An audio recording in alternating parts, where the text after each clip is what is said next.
और सीबीआई जहां तक इसका है उसको भी करेंगे। पढ़ा लिखा लड़का कोई भी धरना पे नहीं। सड़क साफ अनेकों नेता किसी न किसी विषय को लेकर अब आंदोलन की रूपरेखा तैयार कर रहे हैं। पेपर लीक आंदोलन पर बीजेपी अध्यक्ष का गजब ज्ञान, सबको बता दिया अनपढ़। अब वीडियो हो रहा है वायरल, लोग पूछ रहे हैं ये कैसा ज्ञान। जहां एक और उत्तराखंड के बेरोजगार युवा दोस्तों अपना भविष्य दांव पर लगाकर सड़क पर आंदोलन करने को मजबूर हैं, वहीं प्रदेश की सत्ता के दो चेहरे, दो अलग अलग भाषाएं बोल रहे हैं। मुख्यमंत्री पुष्कर सिंह धामी अब छात्रों के दबाव में कह लीजिए या फिर कुछ और सीबीआई जांच की बात करने लगे हैं, लेकिन दूसरी ओर बीजेपी के प्रदेश अध्यक्ष महेंद्र भट्ट का बयान कुछ और ही इशारा कर रहा है, कुछ और ही कह रहा है। बताऊंगा पूरी खबर और होंगे कई सवाल भी। नमस्कार, पहला मैं पंकज रौतेला, आप देख रहे हैं उत्तराखंड न्यूज। दोस्तों, मैं खबर और विश्लेषण की तरफ जाऊं उससे पहले आप बीजेपी प्रदेश अध्यक्ष महेंद्र भट्ट का ये बयान सुन लीजिए, देख लीजिए, फिर आगे बात होगी और सवाल भी होंगे। एसआईटी जांच के बाद किसी प्रकार का भी संशय खड़ा होता है और यह सिद्ध होता है कि एग्जाम में नकल हुई है, तो मुझे कहते हुए कोई संकोच नहीं है, हम पूरी परीक्षा रद्द करेंगे और सीबीआई जहां तक इसका है उसको भी करेंगे। पढ़ा लिखा लड़का कोई भी धरना पे नहीं। तो दोस्तों, क्या ये है उत्तराखंड के युवाओं के संघर्ष का जवाब? क्या यही है बीजेपी की बेरोजगारी और भ्रष्टाचार पर सख्त स्टैंड वाला रवैया, या फिर सत्ता का अहंकार अब संवेदनशीलता को लील चुका है? आज मैं बात करूंगा उस पीढ़ी की जो तपती धूप, बारिश में, दिन में, रात में सिस्टम के खिलाफ आवाज उठा रही है, और उस सिस्टम की जो शायद अभी भी पेपर लीक को मामूली चूक मान रहा है। अगर ऐसा नहीं होता तो बीजेपी प्रदेश अध्यक्ष का यह अजीबोगरीब बयान नहीं आता। पर तो ऐसे बयान पर जब आप आंदोलन को अनपढ़ों का धरना प्रदर्शन बता रहे हैं, तो फिर क्यों सीबीआई और एसआईटी की जांच कर रहे हैं? क्या इस तरह से प्रदेश के लाखों लाख युवाओं को बीजेपी इंसाफ दे पाएगी, या बीजेपी दोहरी चाल चल रही है? कहीं ये उसी के लिए आगामी चुनाव में संकट ना बन जाए? दोस्तों, पूरी रिपोर्ट में इस मुद्दे की परत दर परत खोलने जा रहा हूं। बने रहिएगा मेरे साथ इस वीडियो में अंत तक, ये मेरी गुजारिश आपसे है। दोस्तों, में देख रहे हैं, और क्या आपको लग रहा है कि पॉलिटिकली है या आम लोग भी इस धरने में? देखिए, 2027 का चुनाव आने वाला है। सड़क साफ अनेकों नेता किसी न किसी विषय को लेकर अब आंदोलन की रूपरेखा तैयार कर रहे हैं, और सबसे दुख इस बात का कि व्यक्तिवादी राजनीति का केंद्र कल गैरसैंण बना है। विकास के किसी विषय को लेकर अगर गैरसैंण का आंदोलन होता है तो मैं कहता हाँ, विपक्ष ने एक विषय जनता के सम्मुख लाकर और सरकार को बाध्य किया है, लेकिन मंत्री को हटाओ, मंत्री बनाओ, फलाने ये बोल दिया, पहाड़ मैदान का स्वरूप को खड़ा करने का प्रयास किया गया। इस प्रकार के आंदोलनों को जनता, उत्तराखंड जनता बुद्धिजीवी जनता है, वो समय आने पर उनको जवाब देती है। तो सुना आपने कि कैसे बीजेपी प्रदेश अध्यक्ष महेंद्र भट्ट कह रहे हैं कि ये आंदोलन कर रहे लोग अनपढ़ हैं। दरअसल इनका इतिहास ही ऐसा रहा है। दोस्तों, ये उत्तराखंड में जो कोई भी अपने हक की बात करता है, सरकार से इंसाफ मांगता है, उसे महेंद्र भट्ट साहब एक ही चश्मे से देखते हैं बल। जिसमें पहले आपको याद होगा इनका एक विवादित बयान जिसमें उन्होंने गैरसैंण में आंदोलन कर रहे लोगों को सड़क छाप कहा। अब इनके इस बयान को सुनकर कोई नई बात नहीं लगती, इनकी आदत हो गई। इससे पहले भी जब उत्तराखंड में भू कानून की मांग उठी थी, तब भी उन्होंने आंदोलनकारियों को वामपंथी करार दिया था। जनता की जायज मांगों को हल्के में लेना और विरोध करने वालों को इस तरह का इनाम देना और बदनाम करना अब एक पैटर्न सा बन चुका है। क्या सोचती है बीजेपी अपने प्रदेश के बारे में?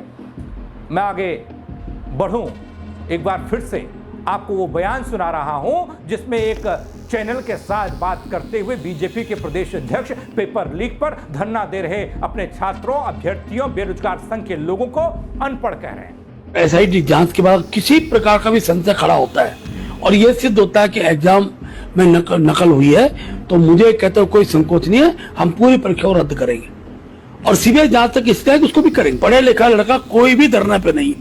तो सुना आपने, अब जब ये अभ्यर्थी नहीं है, ये पढ़े लिखे नहीं हैं, कल कहीं ये ना कह दें ये महाराज, ये भट्ट साहब कि ये उत्तराखंडी भी नहीं है। क्यों यह सब हो सकता है? दोस्तों, जहां इस पूरे मामले पर गंभीर होना चाहिए प्रदेश की सरकार के साथ ही सियासत को भी, तब बीजेपी के प्रदेश अध्यक्ष का यह अजब गजब ज्ञान। आगे मैं आपको बताने जा रहा हूं दोस्तों, पेपर लीक का घाव और असमंजस में फंसी सत्ता। तो आपसे गुजारिश बार बार यही करता हूं कि आप अंत तक वीडियो को पूरा देखें ताकि समझ पाएं कि मैं बताना क्या चाहता हूं, प्रदेश में हो क्या रहा है। दोस्तों, उत्तराखंड में यूके SSSC पेपर लीक ने न सिर्फ हजारों युवाओं का भरोसा तोड़ दिया बल्कि प्रदेश की राजनीति को भी हिलाकर रख दिया। एक तरफ छात्र सीबीआई जांच की मांग को लेकर आंदोलित हैं, वहीं दूसरी ओर सरकार और बीजेपी का नेतृत्व उसके बयान में जबरदस्त असमंजस और विरोधाभास दिखाई दे रहा है।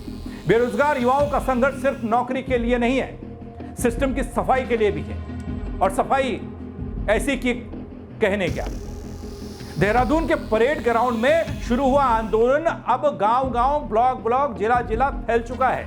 ये शायद बीजेपी के प्रदेश अध्यक्ष महेंद्र भट्ट को नहीं दिखाई दे रहा। युवाओं की मांग साफ है, निष्पक्ष सीबीआई जांच, दोषियों को कड़ी सजा, भर्ती परीक्षा में पारदर्शिता। दोस्तों, ये कोई राजनीतिक आंदोलन नहीं बल्कि एक भरोसे की लड़ाई है। हर छात्र जो रात दिन तैयारी करता है वह सिर्फ एक पेपर लीक से नहीं डरता, वह सिस्टम से उसके विश्वास को खो बैठता है। सरकार की, सत्ता की, सियासत की कई जुबानें, यहां 2 जुबानों की बात हो रही है, अलग अलग भाषा की बात हो रही है। मुख्यमंत्री का संतुलन बनाम प्रदेश अध्यक्ष का घमंड बता रहा है। अब इसको कह सकते हैं, मैं भी कह रहा हूं, क्योंकि मुख्यमंत्री प्रदेश के धामी जी, उनका बयान यह कि हमें किसी भी जांच से परहेज नहीं, छात्र चाहेंगे तो सीबीआई जांच भी कराएंगे। यह बयान छात्रों के दबाव में हो या फिर राजनीतिक तापमान में बढ़ती बयानबाजी और तमाम चीजों को लेकर वो जो हो, धामी जी जाने, प्रदेश सरकार जाने। लेकिन बीजेपी के प्रदेश अध्यक्ष महेंद्र भट्ट ने जो कहा, उसने आंदोलनकारी युवाओं को फिर से भड़का दिया। कह दिया कि धरना स्थल पर जो लोग हैं वो परीक्षार्थी नहीं है। क्या प्रदेश अध्यक्ष यह मानते हैं कि छात्र झूठ बोल रहे हैं? क्या उन्हें अपने ही प्रदेश के युवाओं पर विश्वास नहीं, भरोसा नहीं है बीजेपी को? ऐसे बयानों से सरकार की गंभीरता पर सवाल उठते हैं और बीजेपी की गंभीरता पर भी। आगे चुनाव है साहब। दोस्तों, अब यहां एक सवाल और आता है, पेपर लीक भ्रष्टाचार की जड़ या चुनावी मुद्दा? इसे भी समझिए। पेपर लीक केवल एक घटना नहीं है, यह हम सब जानते हैं। यह उन गहरे भ्रष्टाचार की परतें खोलता है जो वर्षों से, सालों से नौकरियों की बुनियादी ढांचे में, बुनियाद में बैठा हुआ दीमक है, कीड़ा है। नकल माफिया, पेपर सप्लायर, अंदरूनी मिलीभगत, राजनीतिक मिलता संरक्षण। दोस्तों, इस पूरे कॉकटेल ने युवाओं को यह सोचने पर मजबूर कर दिया कि शायद अब बदलाव की जरूरत सिर्फ सिस्टम में नहीं, सरकार में भी है। क्योंकि दबाव बता रहा है, हुंकार बता रही है, मैं नहीं कह रहा हूं। अलग अलग जनपदों में, ब्लॉक में, देहरादून के परेड मैदान में बेरोजगारों की आवाज कह रही है। यहां इस आंदोलन से मुझे एक और स्थिति दिखाई और देती है, छात्र बनाम सत्ता का।